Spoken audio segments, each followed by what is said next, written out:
सीधे आपको रायपुर लिए चल रहा हूं। पत्रकार मुकेश चंद्राकर की हत्या के मामले में डिप्टी सीएम प्रेस कॉन्फ्रेंस कर रहे हैं। ईश्वर परिवार को संबल प्रदान करें। परिवार दो भाई हैं, वो लोग युकेश जी और मुकेश जी दो भाई हैं।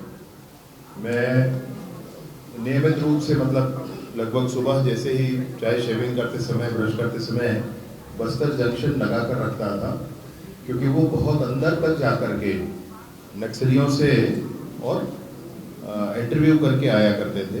बहुत दूर तक वो अंदर जाकर के इस काम को करते थे और अच्छा संपर्क था उनका। तो मैं इस नाते भी उनसे कई बार बात किया करता था कि मसला क्या है, क्या सोचते हैं, क्या करना है, कैसे ठीक हो सकता है, वापस मुख्य धारा में आने के लिए क्या चाहिए, क्या सोचते हैं। उस संदर्भ में भी बहुत बात होती थी और बहुत सहयोग उनका होता है। मुकेश जी के साथ ऐसा होने से बस्तर में शांति की स्थापना के लिए किए जा रहे कामों को झंझोड़ा गया है। बस्तर में नक्सलवाद, लाल आतंक के दाग को खत्म करने के लिए जो अभियान किए जा रहे हैं उसको कमजोर करने की कोशिश की गई है। और इन सारी बातों के पीछे कौन है, इस बारे में भी हम लोग चर्चा करेंगे। पहले मैं आपको जो आपके मन की अधीरता है, और सबके मन की अधीरता है, होना भी चाहिए, वो आपको पहले जरूर बता दो कि ये जो मुकेश जी की हत्या की गई है उसमें कांग्रेस नेता सुरेश चंद्राकर के रिश्तेदार रितेश चंद्राकर, दिनेश चंद्राकर और उनके कर्मचारी महेंद्र राम टेके को पुलिस ने हिरासत में ले लिया है। पूछताछ जारी है और शीघ्र ही आगे बात होगी। और दूसरी एक विशेष बात आपके सामने रखना चाहता हूँ, तुरंत ही इस पर कार्यवाही करते हुए आईपीएस मयंक गुर्जर अतिरिक्त पुलिस अधीक्षक हैं बीजापुर में, उनके नेतृत्व में 11 सदस्यीय टीम बना करके एसआईटी का गठन करके और इस प्रकरण की पूरी जांच शुद्धता से की जाएगी, यह भी निर्णय हो गया है। टीम की घोषणा हो गई।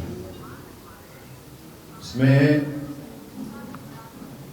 कांग्रेस नेता सुरेश चंद्राकर और उनके अन्य आरोपियों के जितने भी बैंक खाते हैं, जैसा कि मांग भी आया था ऐसा करना है, उन बैंक खातों को चिन्हांकित करके सील करने का काम भी किया जा रहा है।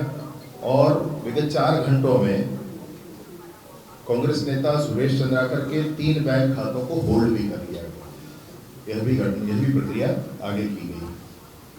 साथ ही साथ अनेक ऐसे अवैध कंस्ट्रक्शन के यार्ड बना रखे थे जो वन भूमि पर भी थे और अन्य स्थानों पर थे। सबका ध्यान उस पर गया, सबकी बात उस पर हुई। तो ऐसे अवैध निर्माणों को और उस पर कार्यवाही करने का भी काम हो गया है, प्रारंभ हो गया है। वो भी प्रकरण में जो कांग्रेस नेता सुरेश चंद्राकर फरार हैं, उनकी गिरफ्तारी के लिए 4 अलग अलग टीमें अलग अलग दिशाओं में भेजी गई। शीघ्र ही वो पकड़ा जाएगा, कहीं नहीं भाग सकता, उसमें कोई भी ये नहीं है।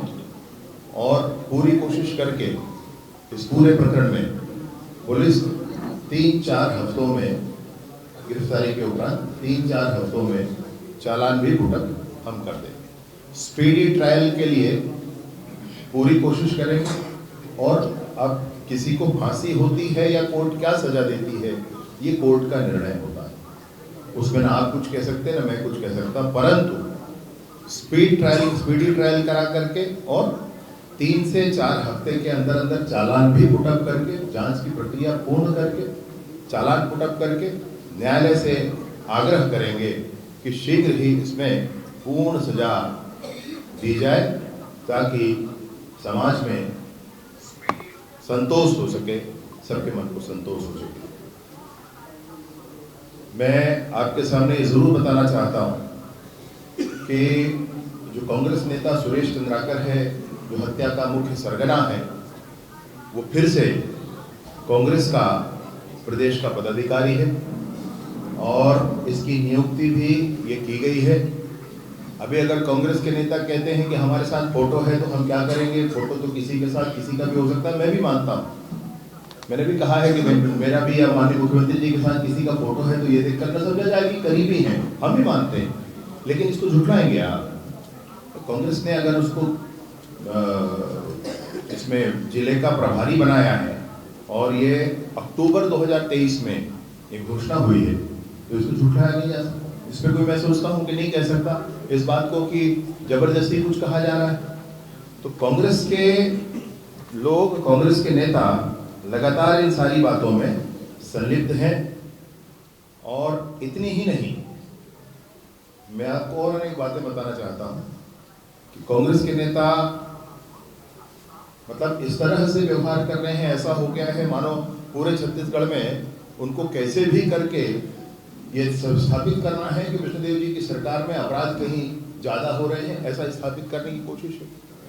बलौदा बाजार की घटना हुई थी, हम सब आज तक मैं सोचता हूँ चिंतित हैं उस विषय को लेकर के कि हमारे प्रदेश में ऐसा कैसे हो गया। और उसमें भी आपको ध्यान है कि कांग्रेस के नेता और कांग्रेस के विधायक जेल में हैं और कल हाई कोर्ट से भी उनका जेल बेल खारिज हुआ है। इससे पहले लोअर कोर्ट से खारिज हुआ था, कल हाई कोर्ट से भी कांग्रेस के विधायक का बेल खारिज हुआ है। तो बलौदा बाजार में उनकी संलिप्तता रही। आपको याद होगा कि अभी दिसंबर महीने में, अभी पिछले महीने उत्तरी जांगड़े जी ने मंच से खड़े होकर के कहा कि जैसा बलौदा बाजार में हम लोगों ने किया वैसा ही अब हमको फिर से यहाँ जाकर के तोड़फोड़ मचाना है। ये फिर से उसी बात के लिए प्रेरणा अपने कार्यकर्ताओं को दे रहे थे। मैं पूछना चाहता हूँ भाई, क्या यही करना चाहते हैं पूरे प्रदेश में? आपको याद होगा अक्टूबर में सूरजपुर में पुलिस हेड कांस्टेबल के घर में उनकी पत्नी बच्चों के साथ क्या हुआ था, और उसमें जो व्यक्ति एनएसयूआई का एक अध्यक्ष और दूसरा एनएसयूआई के अध्यक्ष एक कार्यकर्ता कांग्रेस के चंद्रकांत चौधरी आदि ये सब उसमें संलिप्त थे। अब कोई उसमें फिर से ये ना कहे कि फोटो दिखाकर कहा जा रहा है ये उनके संगठन का आदेश है जिसमें उनको नियुक्ति दी गई थी, ये उनके संगठन का आदेश है जिसमें नियुक्ति। अब नियुक्ति को तो आप नहीं नकार सकते भाई, नियुक्ति को तो मानना पड़ेगा। तो चाहे वो सूरजपुर की घटना हो, उस घटना में भी आपको कांग्रेस के लोग उसमें संलिप्त मिलेंगे। आपको ध्यान होगा कि सितंबर महीने में बालोद जिले के डोंडी थाने में एक शिक्षक ने आत्महत्या कर ली थी और उसने बताया था कि पूर्व विधायक कांग्रेस के मोहम्मद अकबर भी उनसे दो लोगों के साथ वो भी उसमें गुनहगार हैं, उनके कारण भी उन्होंने आत्महत्या की। आत्महत्या कर ली भाई, आत्महत्या कर ली उन्होंने, ये वाला उस विषय था। तो उसमें भी वो गुनहगार हैं, उनका भी नाम उसमें है। मैं आपको एक और बात कहना चाहता हूं, नवंबर 2021 में हम लोगों को ध्यान है दामाखेड़ा में एक घटना हुई थी। उसमें पंथ श्री प्रकाश मुनिराम साहब उनके निवास पर कुछ लोग पहुंच गए थे और उन्होंने उदंडता मचाने की कोशिश की थी। बाद में ध्यान आया कि वो जो व्यक्ति है वह भी कांग्रेस का बड़ा नेता है, उसका भी स्पष्टता के साथ विषय आया था। आपको यह भी ध्यान होगा, मैं काफ़ी चीज़ें छोड़ दे रहा हूं, लेकिन रायपुर सेंट्रल जेल के बाहर एक फायरिंग हुई, सिंगल शॉट वाले से एक फायरिंग हुई थी और उसमें शेख शहनवाज नाम का व्यक्ति था, यह भी कांग्रेस का कार्यकर्ता निकला था। आपको यह भी ध्यान होगा कि सितंबर 2024 में बलरामपुर में नगर पालिका के अध्यक्ष एक हैं सुंदरमणि करके, उन्होंने उनके पति परमिन वो गायों के ऊपर उन्होंने इससे एयरगन से फायरिंग कर दी थी, उस पर भी प्रकरण हुआ था। और गौमांस के संदर्भ में अनेक प्रकरण उनके ऊपर दर्ज हुए थे, वो भी कांग्रेस के बड़े नेता हैं। आपको ध्यान होगा कि राजधानी में एक हवाई फायर की घटना हुई थी, उसमें आरोपी नवाज खान ये रायपुर उत्तर विधानसभा के यूथ कांग्रेस के अध्यक्ष हैं। अभी की बात है भाई, ये दिसंबर 2024 की ही बात है, यह भी आपको ध्यान होगा।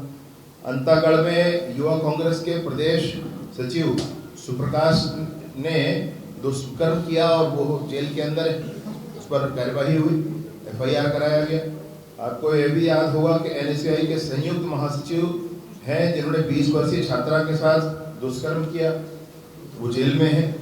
आपको यह भी ध्यान होगा कि जून 2023 में युवा कांग्रेस के शेरू असलम नाम के, 2023 की बात कर रहा हूँ, शेरू असलम नाम के बिलासपुर के नेता जिन्होंने कहा कि मैं अध्यक्ष हूँ तो उनको उठा दूंगा, पता नहीं वीडियो आप सब लोगों ने देखा होगा कि वो भी है। और ऐसी पूरी फहरिस्त है भाई मेरे पास, मैं पढ़ूंगा तो इसमें बहुत समय लग जाएगा।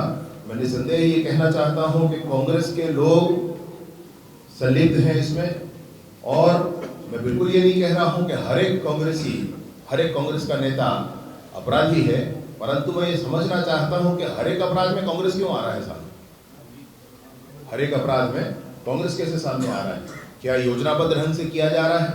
और ये हम नहीं कहते, लेकिन जैसे ही कोई घटना होती है तुमने कहा कि भाजपा वाले नहीं ध्यान दे रहे हैं। अरे भैया, अगर भाजपा वाले ध्यान, ये क्या है? सरकार के नाते जितना किया जाना है वो किया जा रहा है और किया जाएगा और आगे भी किया जाएगा, उसकी भी कोई चिंता ना करें। लेकिन मैं ये कहना चाहता हूं कि प्रदेश में लॉ एंड ऑर्डर की स्थिति को आप गड़बड़ दिखाने के लिए योजनाबद्ध ढंग से कर रहे हैं। कुछ दिनों पहले मुख्यमंत्री भूपेश बघेल जी ने कहा था कि पहले हम तो महीने में पैसे दिया करते थे, इन्होंने बंद कर दिया इसलिए अब अपराध हुए जा रहे हैं, ऐसा भी उन्होंने कहा था। तो क्या आप उनको ही पैसा दिया करते थे जो आप अपराध कर रहे हैं? क्या उसका अर्थ ये निकाला जाए? मैं यह भी पूछना चाहता हूं कि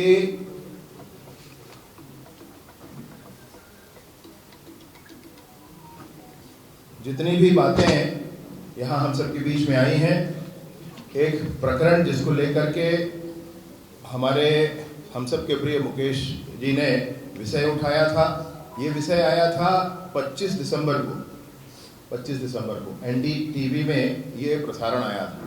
और 25, मैं आपको इस बात की शुचिता के साथ इस बात को कहना चाहता हूं कि 25 दिसंबर को ये एनडीटीवी पर आया और 25 दिसंबर को ही उस पर जांच कमेटी का गठन हो गया कि ये जो विषय आया है इस पर जांच कमेटी का गठन किया जाए और इस बात की पूरी जांच की जाए। ये 25 दिसंबर के लिए ही विषय आ गया।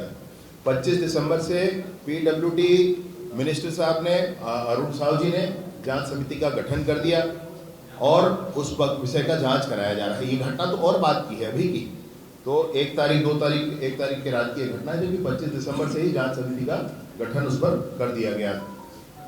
तो मैं कुल मिलाकर आपसे जो कहना चाहता हूं कि चाहे वो इस अकेले विषय का मामला हो या अन्य कोई भी मामले हो, उन सारे विषयों को लेकर के विष्णुदेव जी की सरकार, भाजपा की सरकार संजीदगी से काम कर रही है। भ्रष्टाचार को बिल्कुल भी सहन नहीं किया जाएगा, तगड़ी कार्यवाहियां की जाएंगी। इस विषय पर भी मैंने मंत्री जी से बात की फोन पर, अरुण साहू जी से। मैंने कहा ये एक सड़क का मामला है, क्या इसके अन्य सड़कों के मामलों पर भी हम जांच करेंगे और आपकी तरफ से मैं मीडिया को सूचित करूं? तो उन्होंने कहा बिल्कुल किया जाए, ऐसे जघन्य अपराधी के हर एक सड़क की जांच की जाएगी। जिन सड़कों का काम इन्होंने ले रखा है उस पर पूरी जांच की जाएगी। जो कार्यवाहियां इनके अवैध निर्माणों पर आवश्यक हैं, जिस तरह की वो कार्यवाहियां हो रही हैं, जहां पर आवश्यकता है अभी थोड़ा रुकने की, क्योंकि वहां पर उनको फॉरेंसिक सैंपल्स ऐसे लिए जा सकते हैं, तो उन चीज़ों के लिए थोड़ा रुका गया है। मुकेश जी के परिवार को संबल प्रदान करने के लिए, उनके साथ खड़े होने के लिए और समूचे पत्रकार जगत को भी इस बात का संदेश देने के लिए एसआईटी का गठन, बैंक होल्ड करना, कार्यों की जांच करना, गिरफ्तार कर लेना, 4 टीमें बना करके उसको भी समय पूर्वक खोज लेना, फास्ट स्पीडी ट्रायल इस पर करा लेना और समय से चालान इसका पुटअप करा लेना। इन सारे कामों को मुस्तैदी के साथ प्रशासन भी करेगा। शासन भी इस विषय पर बड़ी स्पष्टता के साथ जांच और अन्य कार्यवाहियों के लिए सामने है। माननीय मंत्री जी ने भी इस विषय पर बहुत स्पष्टता के साथ कहा है, भ्रष्टाचार के आरोप लगाने वाले अपने गिरबान में झांक लें। ईडी की कार्यवाहियां जिन पर हुई हैं वो ठीक है, और जिन्होंने कार्यवाही करने के लिए, जांच के लिए अगर लिख दिया है वो गलत हो गए। ऐसा भूपेश जी का ट्वीट है, आज मैंने देखा, इसलिए मैं आपसे कह रहा हूँ, मैंने ईडी की जिस पर कार्यवाही हुई, प्रमाण है जिसके, लोग जेल के अंदर हैं, वो ठीक हो गए, और जिन्होंने अपने टीवी के समाचार आने पर भी जिन्होंने जांच की कार्यवाही कर दी वो गलत हो गई। आपसे मैं कहना चाहता हूँ कि जैसे इससे पूर्व भी जितनी बातें हुई, टीवी में समाचार आने से, एक और जांच रिपोर्ट आने से, पिछली बार मैंने सदन में बहुत स्पष्टता से घोषणा की, उस सड़क के निर्माण कराने वाले इंजीनियर, एसडीओ, एग्जीक्यूटिव और सब इंजीनियर सबको सस्पेंड करके जांच करने के बाद ठेकेदार पर FIR कराकर जांच करने के बाद मैंने खुद सदन में घोषित की। तो ये पूर्णता के साथ, इस पूरी ताकत के साथ हम लोग सब करेंगे। मैं उन परिवार को भी संबल प्रदान करने के लिए साथ कर, ऐसा अनजाना नहीं भाई, युकेश जी से मेरी बात भी होती, उनके भाई से मेरी बात भी होती, बच्चे युकेश जी के 2 बच्चे अविवाहित थे, मुकेश जी से बात होती है। तो हर परिवार के हर संभव सहयोग के लिए माननीय मुख्यमंत्री जी ने भी बहुत स्पष्टता के साथ ये बात कही है।